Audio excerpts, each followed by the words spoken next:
Welcome to Arnie's Class Podcast. I'm Arnie Aniel. I'm an HR development consultant, an international public speaker, a workshop facilitator, a coach, and an educator. Life is a great opportunity, and we all learn life lessons every day. This podcast is all about those lessons. Lessons like gratitude, confidence, happiness, mindset, and a lot more. Learning without action is information. Learning with action is transformation. Join me, learn, and transform yourself into a better you. We're often told to follow our passion, but how do we know our passion? Because a lot of people, I myself experience and heard people saying, do what you are passionate about. But how do we know what we are passionate about? Is it something that we can just find ourselves as easy as that? A lot of people give that kind of advice. For me, in my personal opinion, before you can even follow your passion, you have to know what is passion. What does it mean? Because we've been hearing this word not just 100 times, probably 1,000 times in your life. But what does the word really mean? Is it something that did we discover on our own? Or is there an assessment that can help us reveal what we are passionate about? Is it about our skills? Is it about our knowledge? Life mates, how about you? What are you passionate about? And how will you answer that question? Are you doing what you are passionate about?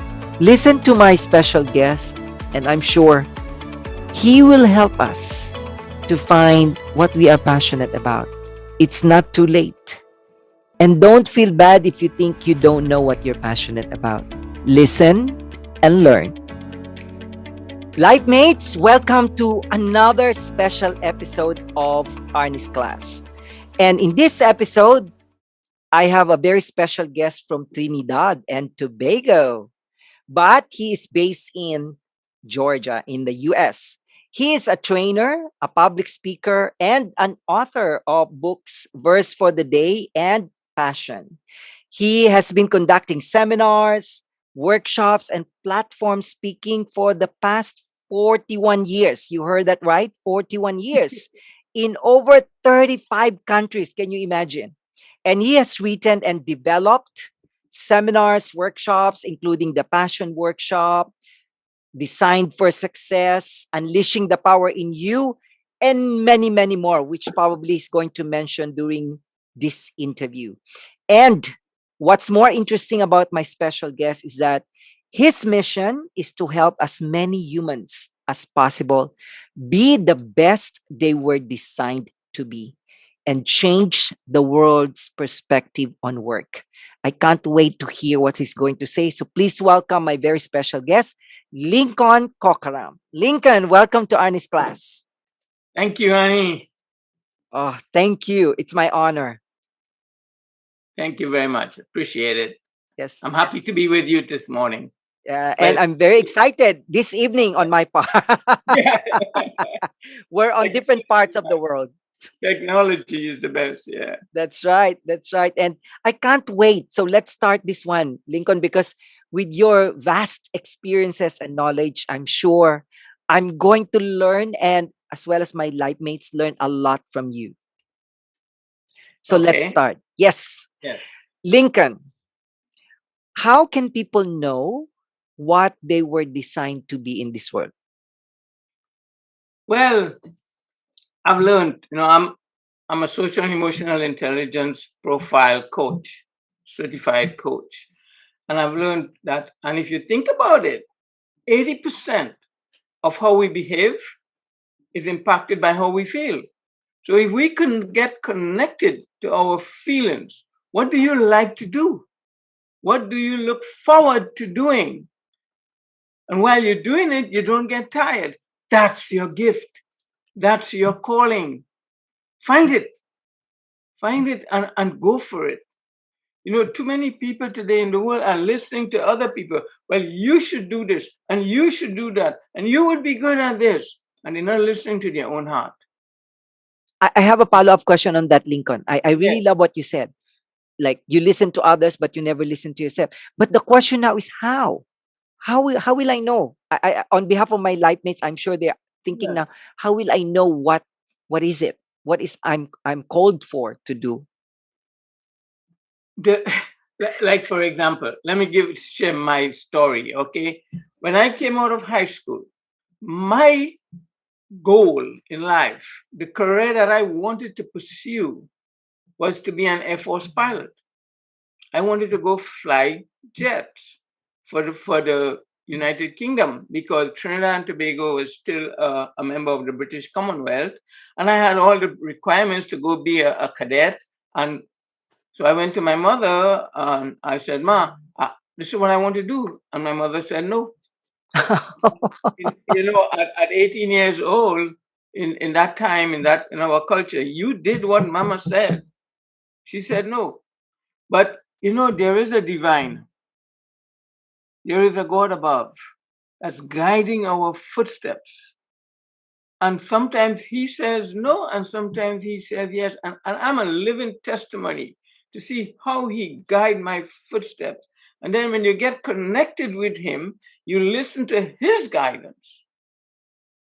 And you receive the opportunity that he presents to you in your life.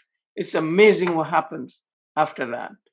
It, it's amazing what happens after that. So she said no. So my mother was a single mother, so she couldn't afford to send me to college, and so I started applying for jobs. And Annie, I'm going to tell you, I applied. My mother was a teacher. My older brother was a teacher, so I applied to be an assistant teacher, and I Wow. got a job. It was, for me at that time, it was just a job, you know. But my friend, I got there in that school, that elementary school, Santa Flora Government School, and I loved it. It was, the kids were like my little brothers and sisters because I was just about 3 or 4 or 5 years maximum Well, older than them, you know. And then the Lord blessed me. He put me with a senior teacher. Her name is Miriam Batiste, who was like a big sister to me. And I learned a lot from her. I learned a lot from her. And then it was like the school became my second home. I was the cricket coach, I was the soccer coach, I was the drama coach, and it was like, and then when I was leaving to go off to teachers college, I'll never forget this. A girl came to my car, and she was about 14 years old. I was 22 at the time. And you know what this young lady said to me? Bye bye, daddy. Oh my God, Annie. I mean, no amount of money can yeah. compensate you. Bye bye, daddy. I will never forget that. And today, with social media, I'm reconnecting with all these kids that I taught in elementary school Oh, who are now, wow. parents and grandparents. And they are now telling me the impact that I had on their life. I was just doing my best for them, giving my all to them, and sowing the seed because you don't know how it's going to be received. But now I'm getting that feedback and I'm saying thank you. So even like how I came to the United States, I didn't want to come here. I was doing great in Trinidad. I was JC's international vice president. I was traveling. I was speaking. I was doing what I found my gift to be. You see, talk about finding your gift. Let me tell you how I found my gift. I was Yes. 16.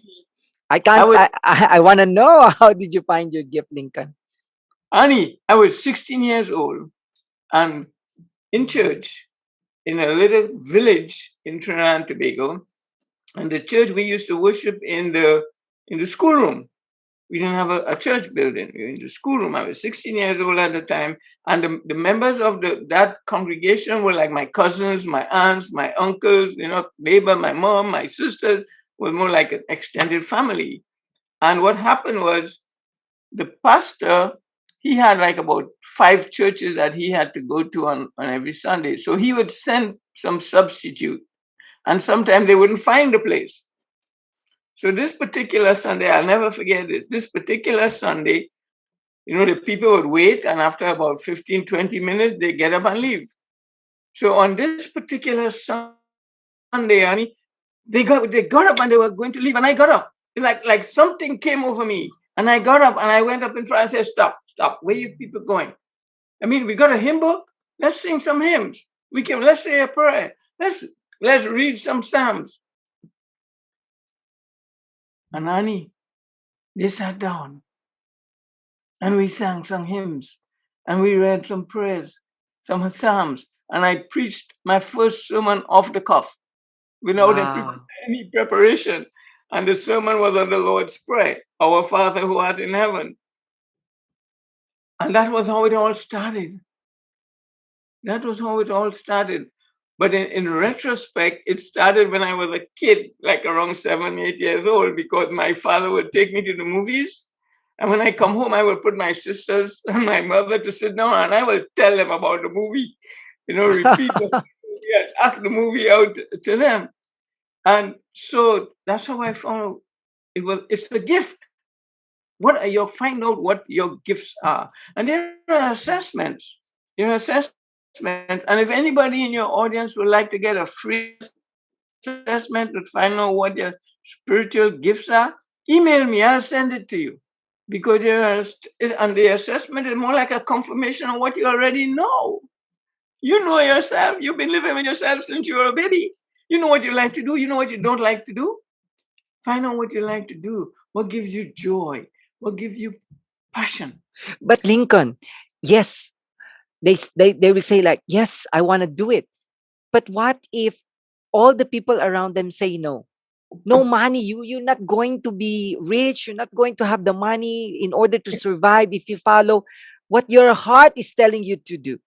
So what will be your answer to those comments like that, Lincoln?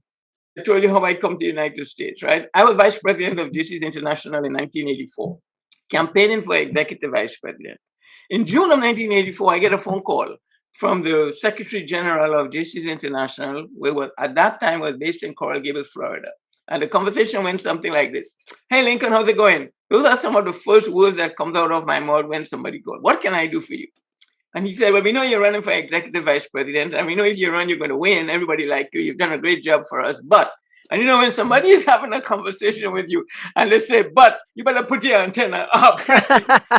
Oh man, something is coming. Yeah. He said, "But Lincoln, we need a director of training at the world headquarters. And we would like for you to be that person." And I'm thinking, what? Because I'm from a little tiny island, 1.2 million people, 75 miles northeast, 50 miles east, this east-west. This organization is 80 countries, 500,000 members, and he's calling me? That had to be divine intervention. I said, "Richard, let me think about it. Can I call you back on this?" He said, "Yes." So, and I prayed about it. And again, it was divine intervention. I had just gotten divorced, and I'm not a fighter.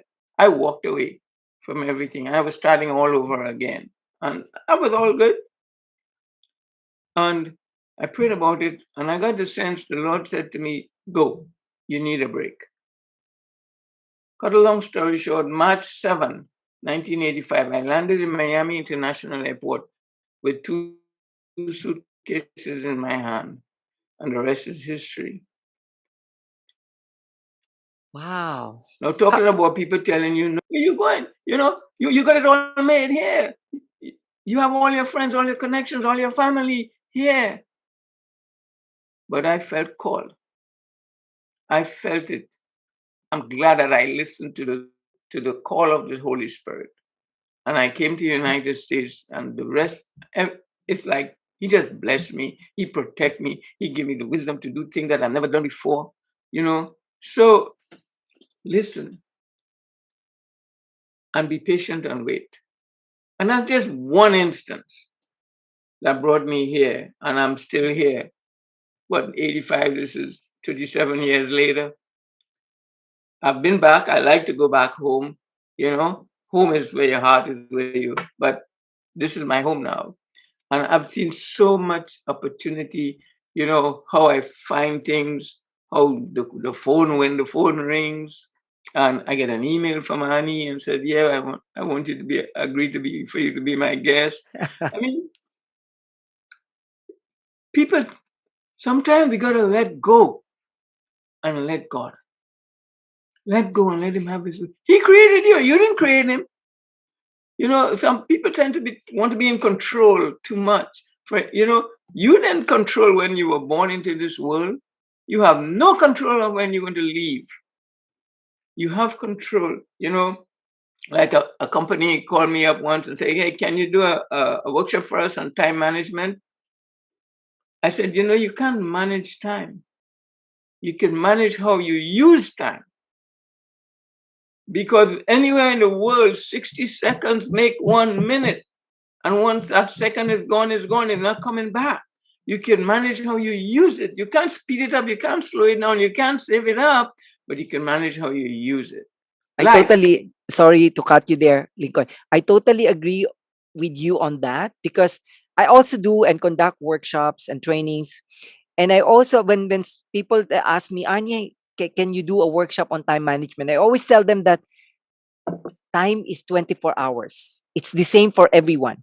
It's not like I have 27, you have 28, others have 21, the others have 15. Don't manage the time, but manage your energy that you'll be able to do everything that you want to do in a day. Yes, sir. Good advice. How we use it.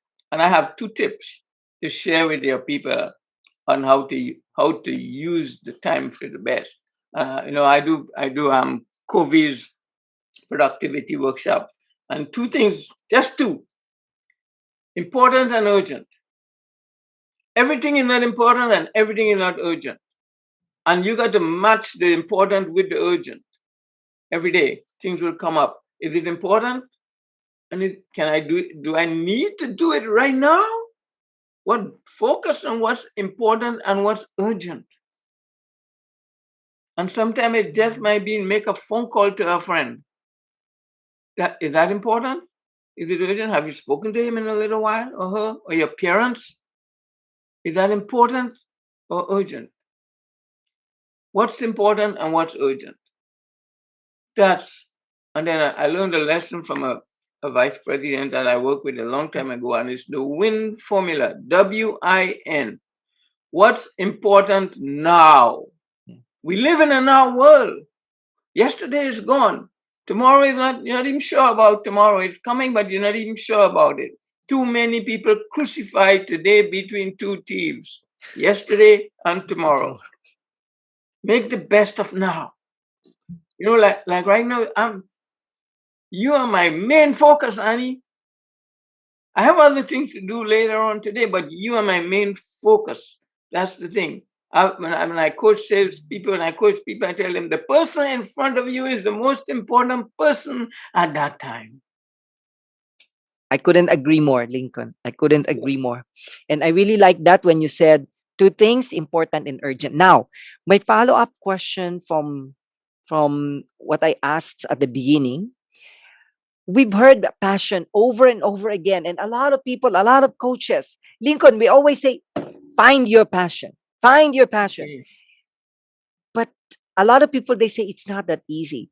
But let's define first. How do you define passion, Lincoln? Because, of course, we say, a lot of people will say, what is passion all about? We can Google it. You can find it in the dictionary. Yeah.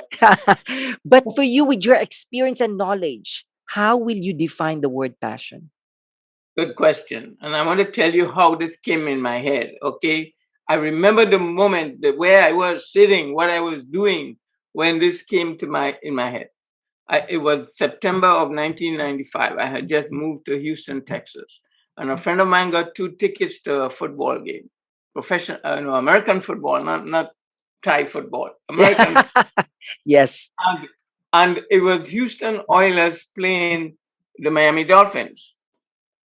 And so we are sitting there, and I'm a Dolphin fan because I just moved from Miami to Houston, and Miami was kicking their butt. And And there were like 80,000. There were no empty seats in the stadium. There were about 80,000 people in that. Now, remember, I'm coming from a little island, 1.2 million people. This is the first time in my life I'm in an environment with so many people in the same place. And it was fun. Everybody was having a great time. I was having a great time because my team was winning. And then in the third quarter, I don't know if you've ever experienced this, but everything, all the external sounds went silent on me. And this voice in my head was talking to me. And the voice knew my name. And the voice said to me, Lincoln, look at you, man. I haven't seen you so excited and happy in a long time. Come Monday morning, where was this excitement, this joy that you're feeling right now? Go. How about by Tuesday, Wednesday?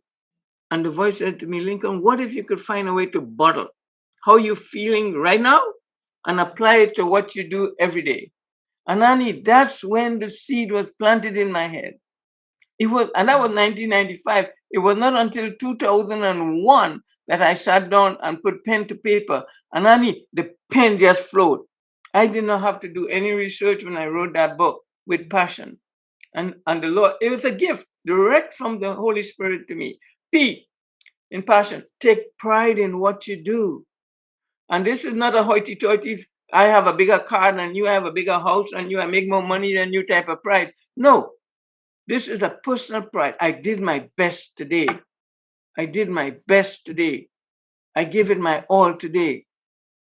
The A is attitude. Your attitude towards life determines life attitude towards you. If you get up in the morning and you say, oh my God, it's raining, it's cold, it's going to be a terrible day, it's going to be a terrible day. You're not going to be disappointed. But if you get today is a gift, I'm going to make the best of today, it's going to be a great day. Your attitude towards life determines life's attitude towards you. The first S is special. People who have a passion for what they do, they go out of their way to make other people feel special. But before you can make somebody feel special, you got to know you're special. Now look at what society and the marketing gurus are trying to tell the ladies to be special. You have to be a certain shape. You have to have a certain weight. Your hair has to be a certain color. You have to wear this cologne kind of deal. And people are spending money on it and it's not working. The guys, you and me, we don't get away to tell us you got to be 6'2", you got to have a six-pack, you got to be a certain weight, you got to drive a certain type of car. To be special, there are only two reasons why you should know you're special. And it doesn't cost you a dime. Reason number one, you were created by the Holy Spirit in His image. God Almighty created you and me in His image. Every one of you who are listening, He created you in His image. And guess what? In this whole wide world of close to 9 billion people, there is only one Annie, one Lincoln, and one of each one of you. That makes you more unique than a diamond. There's only one of you. Now, are you feeling special? Go make other people feel special. And you see, it doesn't take much to make somebody feel special. Say, good morning, how are you? Smile. Acknowledge the presence of another human being. Say thank you. You walking into a building and somebody's right behind you, hold the door. Simple things like this make somebody feel special. Call them by their name. The sound of the name of a person is the sweetest sound they hear. When I do team building and I hear a teammate refer to another teammate as he or she, I stop. I say, wait a minute, don't you know her name? Don't you know his name? Call him by name. To make people feel special. And then the second S in passion is service. People who have a passion for what they do, they don't work, they serve. They see everything that they do as a service to their fellow human being. They're not selective as to who they serve. They serve whoever is in their presence. Service to humanity is the best work of life. It is a tenet of the creed of the JC's International Creed. The I is initiative. People who have a passion for what they do, they don't have to be told. They see something that needs to be done, they do it. It does not even have to be their job description. They just do it. And they're always ownership. I mean, whose world is this now? Too many people are giving up their world to other people. Take ownership. This is my time, my world, my family, my community, my church, take my responsibility, my duties, take ownership. And the end is never give up. Wow. Never give up. Too many people give up too early. I mean, I'm sure you may have friends every time they're in trying a new relationship, they're trying a new weight loss program, they're trying something, they give up too early. Never give up. The people who get ahead in life, who make the best, they don't give up. They keep going. Jesus did not give up on us or on the cross. It is finished. The greatest victorious statement ever made. It is finished. Finish what you start. Finish what you start. And that's passion in a nutshell. Let me review that, Lincoln. Yes. Probably to my listeners, it's going to be too much. And I was taking notes while you were saying that because I myself, I don't want to get wrong and I really want to make it right. So, passion, my life mates, P, the first one stands for pride. Take pride in what you do. Because whether I'll just add my own understanding, Lincoln, but please correct me if I'm right. Whether you're a cleaner, whether you're a president, you're a secretary, whatever you do, take pride in what you do. Annie, Because, yes, Annie, sir. I was in a hotel once, and in the men's room, there was this guy. He was cleaning the toilets, and he was whistling. And his toilet was the cleanest, sparkling, you know. Take, obviously, he took pride in what he did. Yes. Yeah. Yes. Because there are So some people, Lincoln, they're even ashamed of what they do. They are they not think, proud.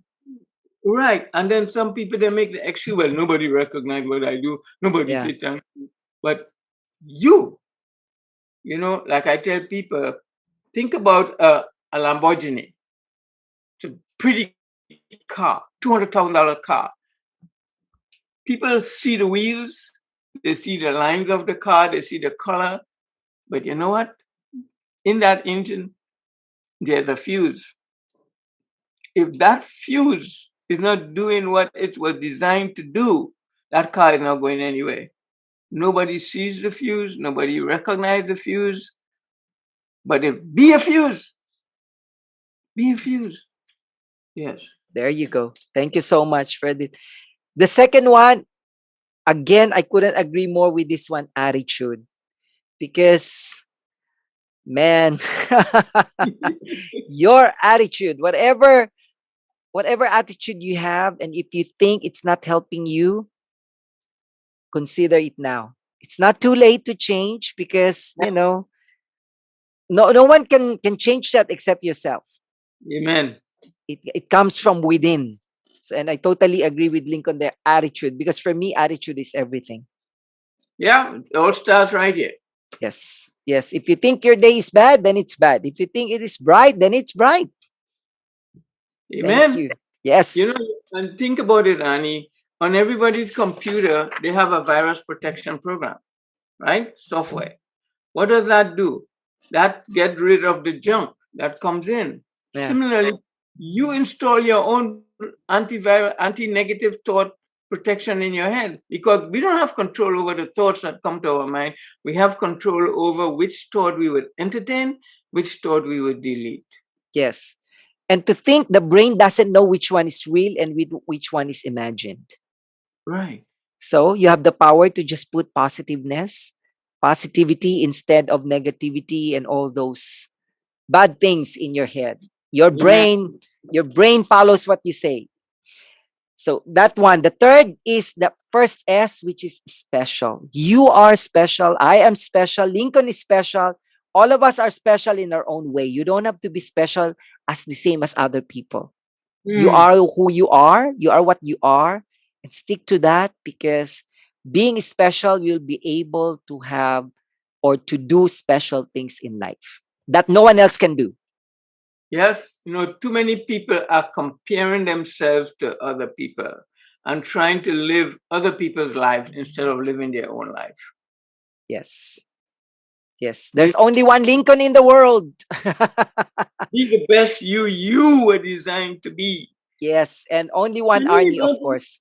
Can you imagine if everybody looked the same? What a boring world this would be. And everybody had the same gift. We would not get anything done. Yes. Yes. And the second S is service. We are here to serve.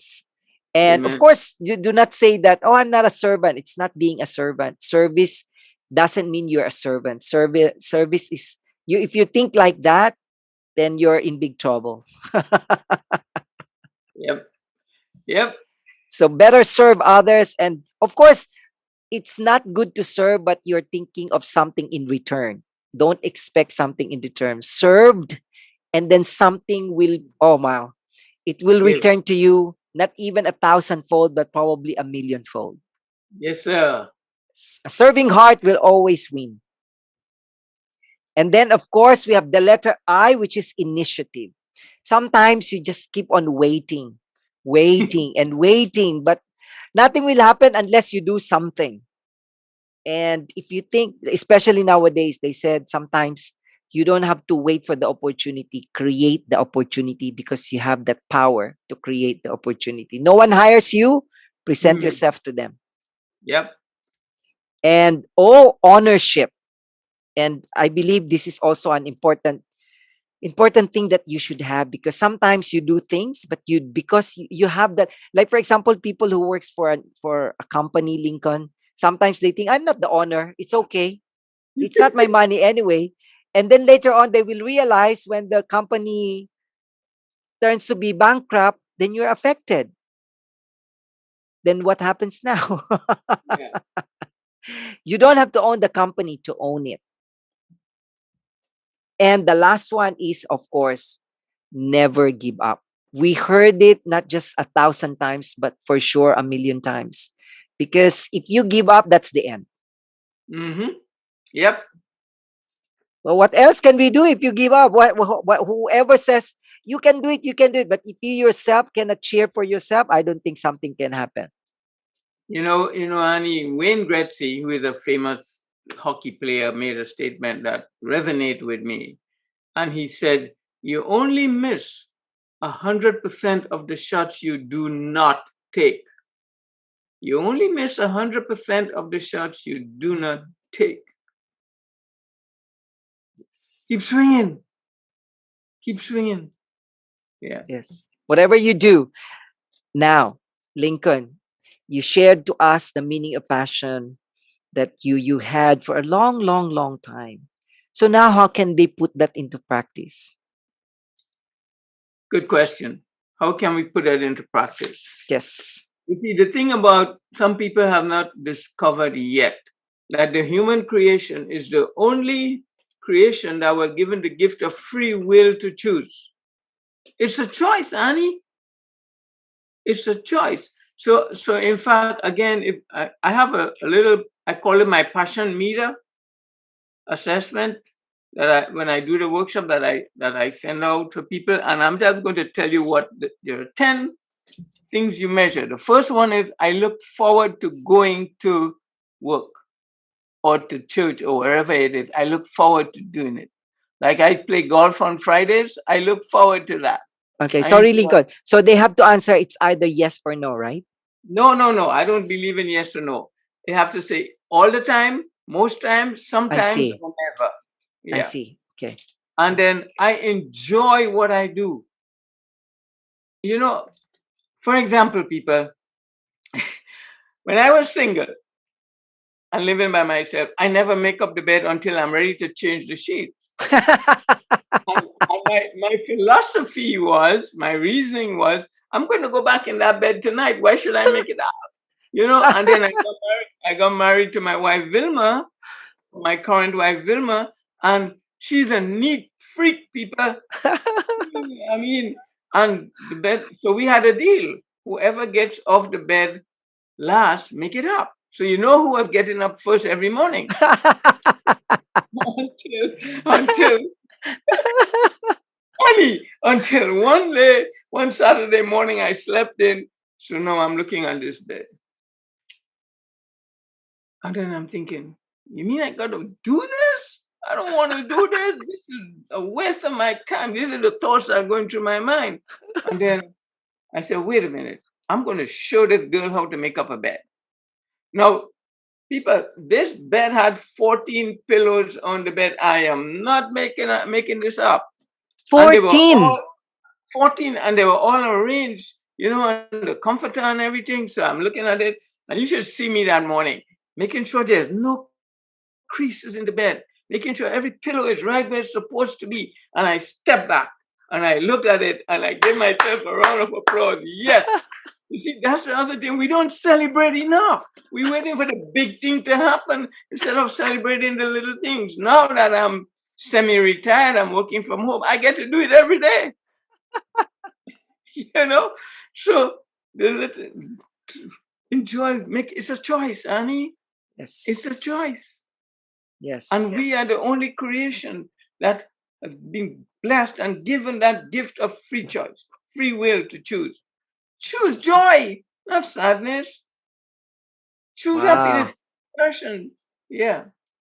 Yes, you have the power to choose, and every day we have that power. So choose wisely. Yeah. Yes. So that's number 2, right? So Lincoln, do you still make the bed until now? Yeah. I made it. I just I still make sure everything is I gotta do my best. I gotta do my best in all things, Yeah. Okay. Yes. Let's move on to number 3, Lincoln. Yes. There are 10, right? No, oh yeah, I enjoy my job. Now, my job is very important. People may not tell you about what you do, like that guy in the toilet. Have you ever been to a building and the toilet is dirty? Think about how that impacts you. A restaurant, you don't want to go back there? No. But find your importance of what you do.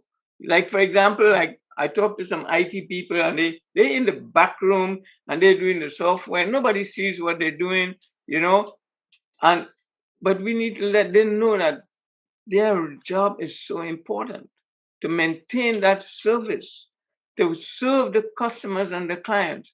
I tell you, sometimes I'm on the phone with and it's sounds as if you're talking to a robot, and I have to ask them, are you a computer or a real life person?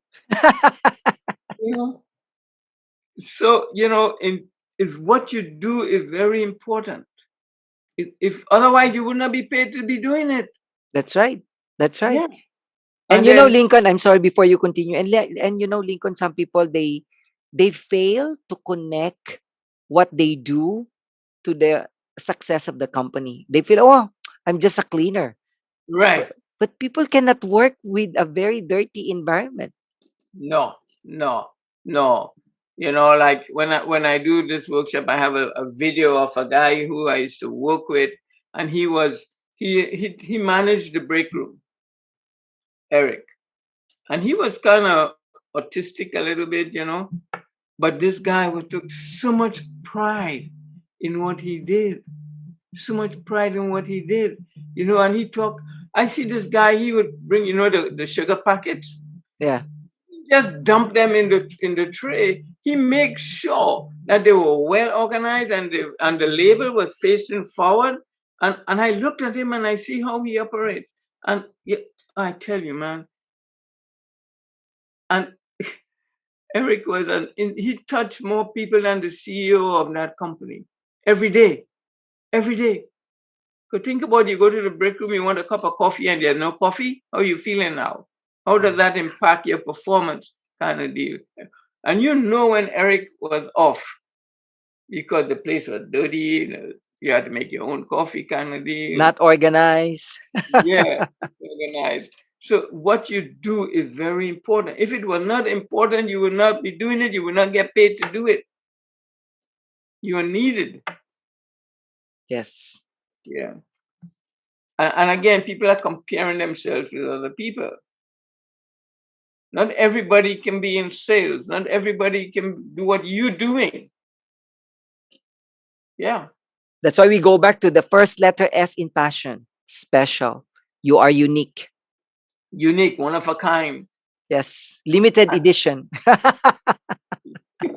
Unlimited. You're not limited. Unlimited, sorry. Yeah. Okay. And then the next one is I can see how my performance impacts the bottom line. Oh. I can see companies don't go bankrupt overnight. Profits start leaping, people not showing up. They're taking sick leave when they're not sick, kind of deal. The clock watchers, checking in, checking out, just picking up a paycheck. I think about number 5. I think about ways to improve I take ownership of my own growth and development. I think about ways of improving my performance. You know, when I always, used to tell people when they say, "Hey, Lincoln, how's it going? How are you?" I used to say, "I'm getting better." And even now, I'm always looking, how can I do better? You know, I do a lot of the same workshop over and over. Every time I do it, I always looking for it. How can I improve on this? How can I make it better? And then Lincoln, I'm number sorry. Before you move to number 6, because I myself is a workshop facilitator, I'm a trainer. But yeah, Lincoln, I'm not sure if we share the same experience. But a lot of people, they don't enjoy training or to develop themselves. They always think that it's a waste of time. There are some even companies that they don't invest in training. And if the budget can be cut, they will always cut the training budget. yes. What's your take on that, Lincoln? Why people Well, they want to I improve? I mean, they yeah. want to improve, but they don't want to develop themselves. But how can you improve without the development? Think about this. If you've ever been on a plane and before the plane takes off, the air hostess comes and they have an announcement. Now they have it on video kind of deal. And they said, in the event that we lose air pressure, an oxygen mask will drop down. What do they advise you to do? Who should you put that mask on first? Yourself. Yourself. Why? Because if you are falling apart, you can't help anybody else. Take care of learning is a process, is not an event. Learning is a process, is not an event. And that's why I changed my title from trainer to learnovator. We Oh, have to wow. we have to encourage people, motivate them to learn. It's an ongoing process. My father told me something, and I'm glad he told me this many years ago. I was still in my late 20s. I was taking him to the doctor, and we had to cross this river. And you know, sometimes it's silent. You just want to make conversation. I glanced at the water, and it was dark and muddy. And I said, "Papa, look at the water, how black it is, and it's not moving, and it's stinking." And my father told me something that day. I'll never forget it. He said, "Son, stagnant water loses its purity and in cold weather becomes frozen. So too inactivity saps the vigor of the mind." I didn't know at the time that that was a Leonardo da Vinci quote. I thought it was my father's quote, but he was quoting, any living organism that stops growing begins to die. When we stop growing, we begins to die. It's a process. Grasp every opportunity to grow and get better at what you do. I ask CEOs, what's your most valuable asset? And most time, 99% of the time, my people, what percentage of your budget are you investing in growing and developing your people? And they go to head down. Yes. Yes. You know, one person also always said, well, if you don't train them, if we train them and they leave, well, what about if you don't train them and they stay? Oh, Lincoln. I said that in one of the MDs I've worked with because they said, Annie, why do we have to do the training? So much budget for the training. And they said, Annie, they're leaving anyway. Lincoln, I said that too almost how many years now? Almost 15, I think, years ago. And I said, yes, but what if we don't train them and they stay? Yeah. What kind of service? I see a lot of like McDonald's service with a smile. And I don't go to McDonald's all the time, maybe once a month, kind of deal. But when I go and they ask me, I put my order and they ask me anything else, I said yes. A smile will do. Oh, A smile will do. Service with a smile. People have these, mottos and these value statements, but they're not living it oh, because they are not coached to live it. They're not trained to live it. And that's why if you look at Chick-fil-A, they're a company that is so consistent with passion, with my pleasure. You will hear that all the time. My pleasure, with a smile, if consistent. That's why they're one of the most successful, fast food franchise in the world, and they're coming all over the world sooner than later. So learning is a process. Take ownership of your own growth and development. How am I getting how look to take it to the next level all the time? Thank you. Yeah. Number 6. Yeah, that was number 6. 5. Number 6. I look for ways to support my co-workers. We know about teamwork. How can I be a great team player? Support one another. Because you never know when you're going to need the support. And you're not supporting because for them to support you, because it's in your heart. This is my way of doing things. Look, we find what we look for in life. If we look for something, we're going to find it. If we don't look for it, we're not going to find it. Look for ways to support your co-workers. Number 7, I try to exceed expectations. I try to exceed. My God tells me if a man asks you to go 1 mile, go 2. If he asks you for your outer coat, give him your inner coat too. Exceed expectations all the time. And that's one of my mantra in life. Always try to give more than what you're paid for. Yes. Exceed expectations. Number Go 8. An extra mile, right? Or 2, or 3, or 4. And then number 8, I find it easy to get going when I get to work. Think about the culture of most of these. They come to work, well, they got to read the paper or check the internet, or they got to go get a cup of coffee. And let's say the official start time is 8 o'clock. They don't really start working until 9 o'clock. They got to say hello to, they have a hard time getting going. I find it easy to get going. Number 9, I take pride in what I do. This pride thing, let me tell you, it's like an artist who starts with a blank canvas. And when he or she finishes painting, he or she will not sign that painting until it's perfect the way they want it to be. Similarly, every day you started like with a blank canvas. And at the end of the day, you can look at it and say, I did my best today. Now I can sign off. I did my best today. Number 10, I smile while I'm working. I tell people, especially I train telemarketers, people who work on the phone a lot. And now in the virtual world, we work on remote a lot. Yeah. Get a mirror and put it on your desk. And when that phone rings, look in the mirror, smile, and then answer the call.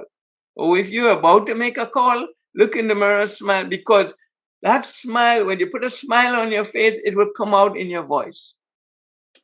70% of communication is nonverbal. People detect that they want to do business with you because you're a pleasant person. Who wants to do business with an unpleasant person? Totally.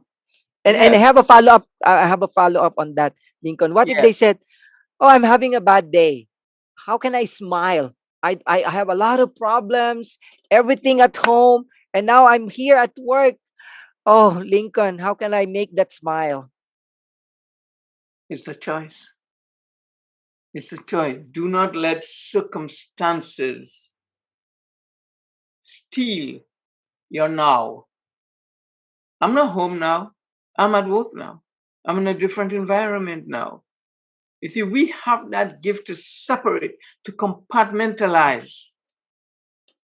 Don't allow what's going on behind the scenes you're on stage now. You're on stage now. You're getting paid to do this now. It's a choice. And then you see the thing about it, the power of prayer. The power of prayer. What do you ask for?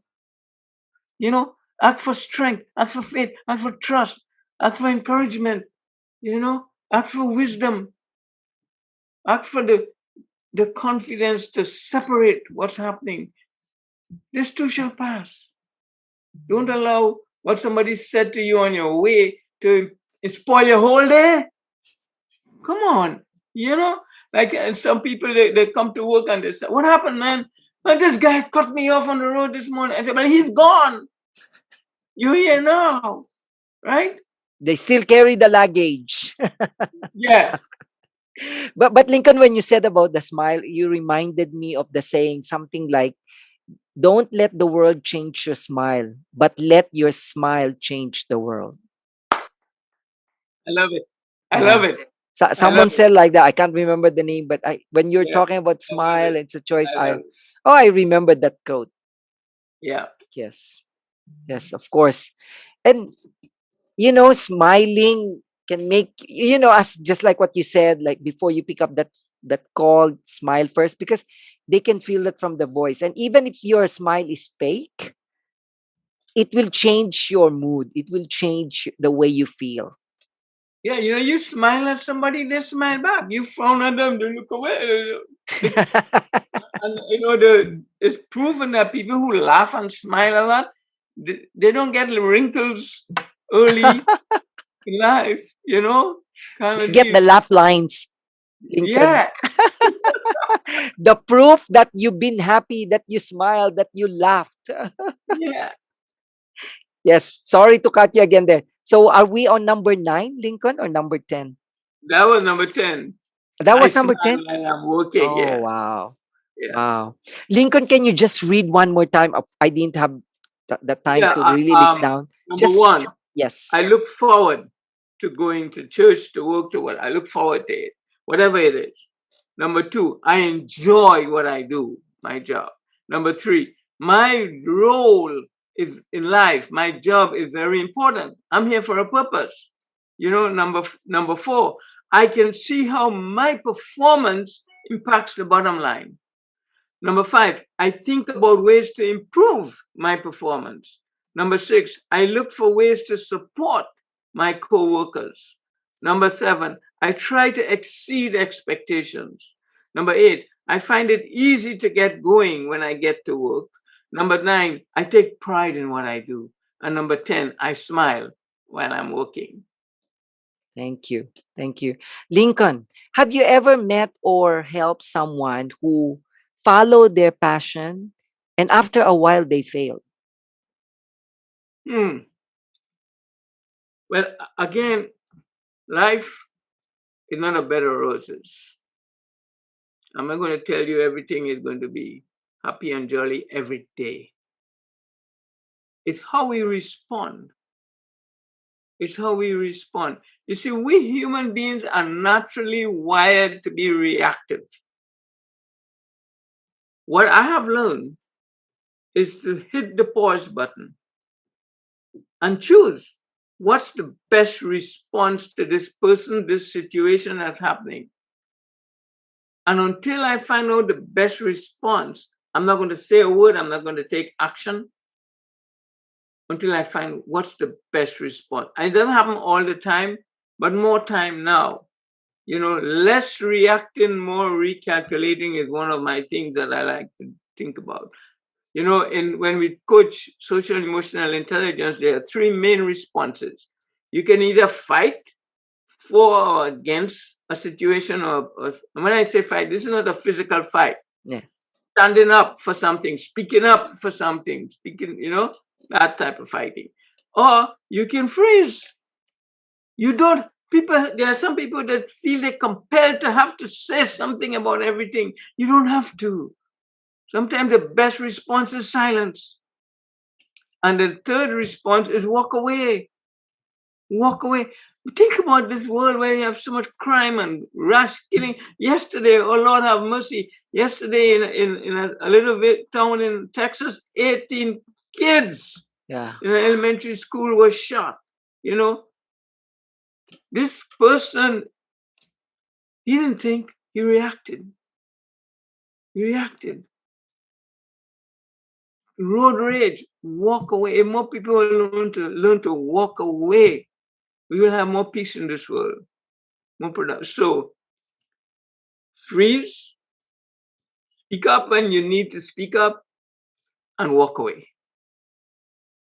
Three main learn less life lessons that your life will become more peaceful, You'll have less stress in your life. You'll have more joy in your life. You'll be more productive. Kennedy, because you can't be productive when you're angry. Yeah. True. Yeah. True. Sorry, Lincoln, I just have to go back to your mission because you Yes. said your mission is to help as many humans as you can to be their best they were designed for. How do you do this, Lincoln? I do this by coaching, by the workshop that I do. It's always, how can I get better? How can I be the best me? Like next month, I'm going to be doing a workshop on the title of the workshop is Memorable Presentations. And for a group of salespeople, they are always presenting. Even when you're silent, you present it. Yes. Because people see your facial expression and you always send in messages out. I used to call that workshop total effective communication, but then I had a revelation like, wait a minute, if you want why do you communicate? Because you want people to take action. If they don't remember what you're saying, they're not going to take action. So you got to make it memorable. So that's taking them to the next level. Another time, I got a call from UPS. They wanted me to come and talk about, and the topic they gave me was coping with change. I mean, we're living in a changing world. Change is happening all the time. So I asked the VP of HR, can I tweak that topic a little bit? And she said, what do you want to call it? I said, instead of coping, can we call it capitalizing on change? Because coping sends a negative, defeatist. I have to cope with this thing. No, I have to maximize on this thing. I can capitalize on this change. And she agreed with me, and we had a great time. We had a great time capitalizing on change. So I'm always encouraging people. We find what we look for. There is a silver lining there. Look for it. It's like they did an experiment with these two kids, and they put them in a room full of horse manure, Yes. And the first kid, when he walked in, he walked around and he just find a corner and he put a finger in his mouth. And then the second kid walked in there and he look around and he just starts clearing the manure, So they said, what are you doing? He said, well, if there's so much horse manure in here, there's got to be a horse somewhere. He was looking for the horse. We find we look for. If we look for the bright side of a situation, we're going to find. I can't tell you how many times something happened to me. I thought it was the worst thing that could ever happen. And then wait a minute, wait. And it turned out to be the best thing that could have happened. Coming to this country, at the time, it was a big decision. Turned out to be one of the best things that happened to me. In 2015, when I got downsized, we were talking earlier about training. When the economy is down, the first thing they want to cut is the training department. Got downsized in 2015. And in the moment when it happened, I was kind of down a little bit, but then it freed me up to be me, to do things my way, to write my books, to get my books published that I've been on the back burner all the time. So freedom. I was freed from the corporate environment, now to do things my way, because in that I couldn't talk about Jesus in my workshop. Now I'm free to share what I want to share my way. Do the same thing I was doing for them, but my way. But Lincoln, you've done workshops, trainings. If there's one particular workshop, if you can give for people in general to make them perform for who they are or what they are in the company, if there's only one training, what will it be, Lincoln? My With Passion workshop. That I've gotten so much great reviews, feedback. In fact, in the book, and it's a very, I like keep it to the point. Let me read this for you. This is a testimony for a guy who was in my workshop. This will give you an idea why I do what I do. He said, Lincoln, he sent me an email after the workshop. He said, Lincoln, thank you again for making the trip to Denver last week. As promised, I am taking a minute to email you about how your workshop on passion has improved my life. So 30 days had passed since our meeting in Phoenix, and the letter I had written to my family, 13-week-old daughter, had arrived in the mail. I knew what it was instantly as it was I'd sorted out of the pile of junk mail. My wife asked, "What's this? It looks like your handwriting." And what I do is at the end of the workshop, I give them a letter that they write to themselves. And the letter says, "Well, I attended this workshop today, and this is what I promise I will do," kind of deal. I keep it, and then I mail it back to them 30 days later. So he's getting the letter now. When we opened it together and I read it aloud proudly, she then asked, "Is this what you've been working on? I have noticed a difference in you." This is his wife. I was a little stunned. I thought of the changes I'm making as internal. I was pleasantly surprised to know that my wife perceived the changes on the outside too. Thanks again for the way you bring passion into your presentations with us. It really makes a difference. That's why I do what I do.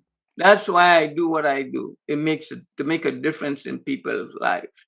You know, Yes. and it is what's inside of you is what's going to come out. Yeah. Yes. And no amount of money can actually pay for that.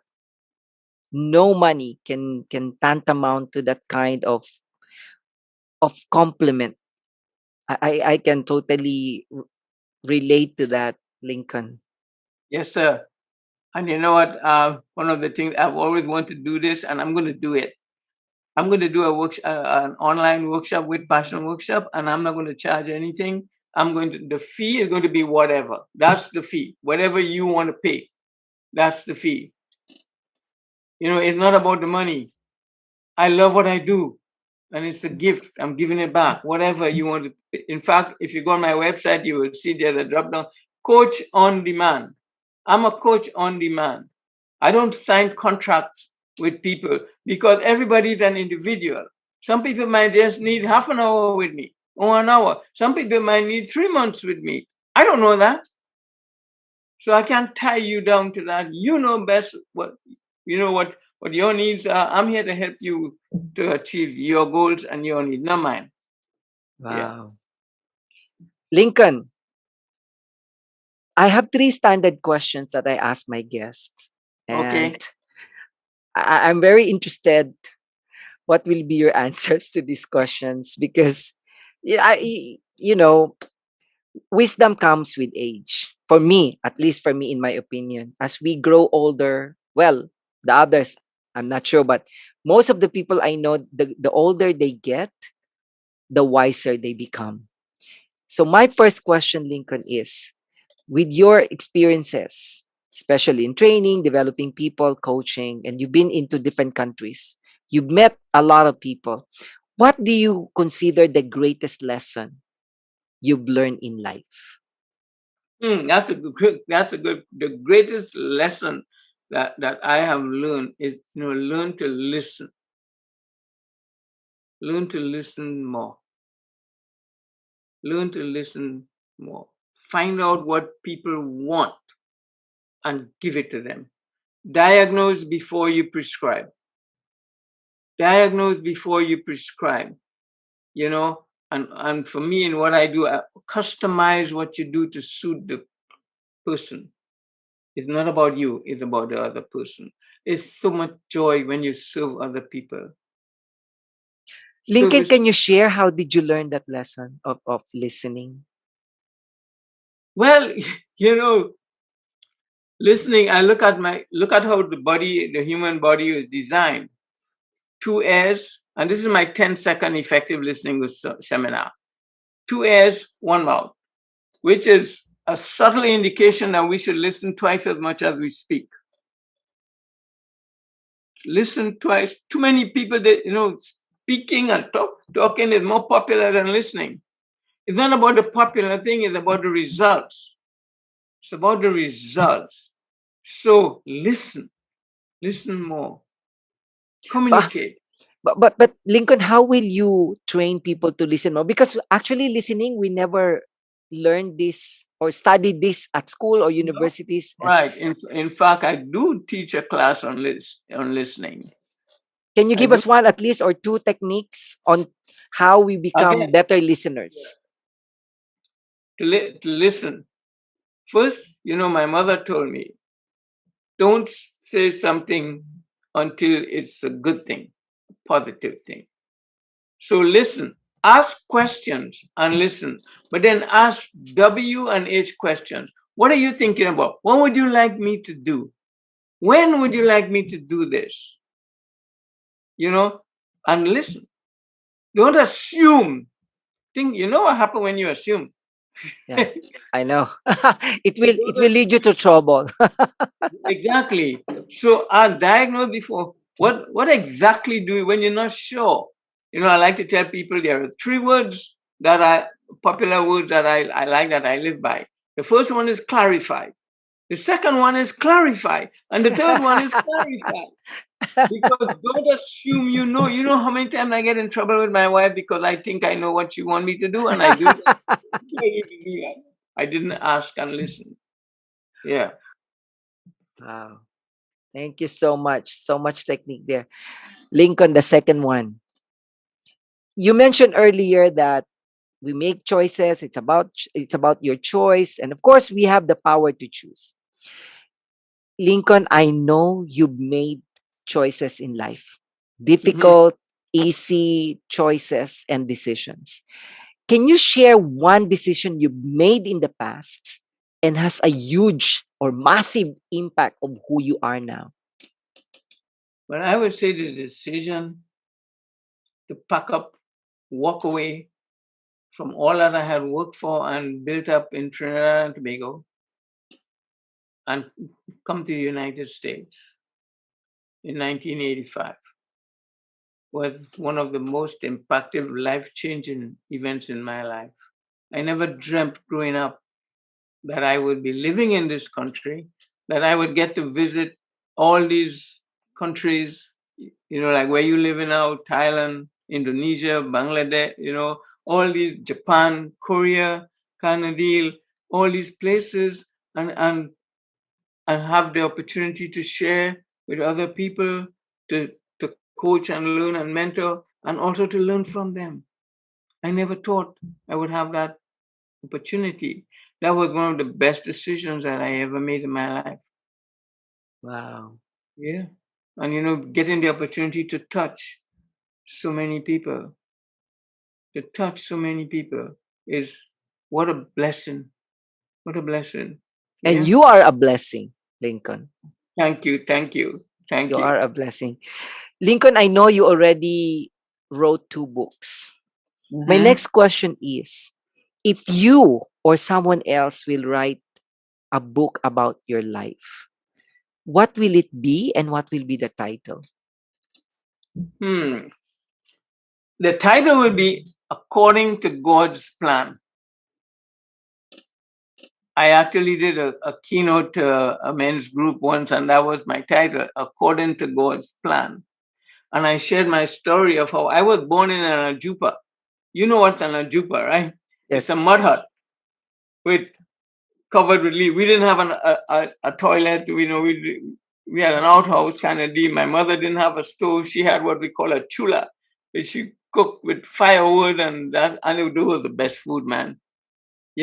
According to God's plan. And the thing about it is, growing up in that environment, we were happy. We were running crazy all over the place. If I want a fresh fruit, there was a fruit tree right behind the house. I go, kind of deal. We were happy. I can remember one day thinking, well, I wish I had more clothes, or I wish I had another pair of shoes. Those things were not important to us, you know.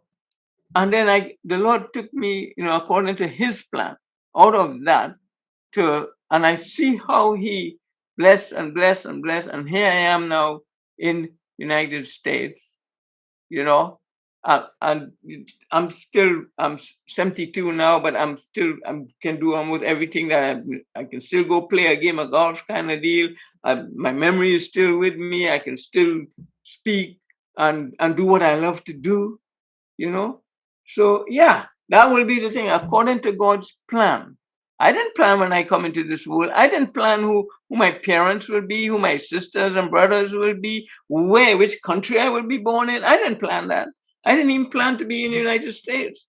I didn't plan to live in Miami for 10 years and then get promoted and relocated to Houston for 3.5 years and then come to Atlanta, Georgia back in 1990. I didn't plan all of that. You know, I didn't plan to meet Annie today, Ah. you know, and have such a great time with you. I didn't plan that according to God's plan. You know, Proverbs 3, 5, and 6 is one of my favorite Bible verses. In his heart, a man makes his plans, but the Lord guides his footsteps. And I've learned in life, if I let him guide my footsteps, have his way, it's always better than when I try to do things my way. No. Yeah. Beautiful. Beautiful and powerful, Lincoln. Lincoln, actually, that's supposed to be my last question, but I can't I can't help myself but really ask this question. Lincoln, with the people you've met, you've trained, you've talked to, why do you think people fail to see and follow their passion? Number one, they give up too early. And then number two, they're in an environment, they're talking to the wrong people. You got to choose who you communicate with, choose who you hang out with. You know, and there are times when you got to walk away from some relationships that are dragging you down into their pit. You know, I'm very selective in who I hang out with. And I would say, the negative people say, hey, bye, have a great day. Because they're going to drag you down into their pit. You know, there are people in this world, anytime you talk to them, they never have anything positive to say. Walk away from those people. Walk away from those people.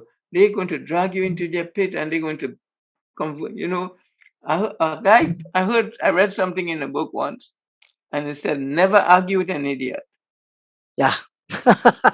Never argue with an idiot because they will drag you down to their level and beat you with experience. Walk away. Learn to walk away and to be very selective in who you hang out, what you read, what you look at on television, because these things subliminally have an impact on your thoughts, and your thoughts impact your actions. Your thoughts, what you're thinking, would impact your actions. Yeah, and what you do would impact the results you achieve or not achieve. Take control. This is your life. You only have one. Oh, Take control. yes. Oh, yes. Amen to that. Yes. I love when you said we have to be selective with the people we hang out with, because I remember, I'm sure you know this too, Lincoln, that you become the sum of the 5 people you are always with. Yeah. So you Yeah. have to be careful. Lincoln, from the bottom of my heart, thank you so, so much for your time, for your precious time sharing it with me and my life mates, as I call my listeners, the wisdom that you shared with us in this episode. I'm sure you're going to touch more people and they're going to learn from this episode. So once again, thank you so, so much, Lincoln. May I leave you with one thought? Please. You and all your people who are on this listening, you are the star in the movie of your life. Make every day an Oscar winning performance. And don't go to work tomorrow. Go to perform. Stop working, start performing. Thank you. Wow. Wow. Thank you so much. Again, once again, Lincoln, from the bottom of my heart, thank you so, so much. And to all my life mates, remember this, as Lincoln already said, take pride in what you do. Be conscious of your attitude, because it all depends on your attitude, whether your day will be bright or it will become a bad day. You are special because you are the only one in this world. You are who you are, and you are Mhm. special. Serve.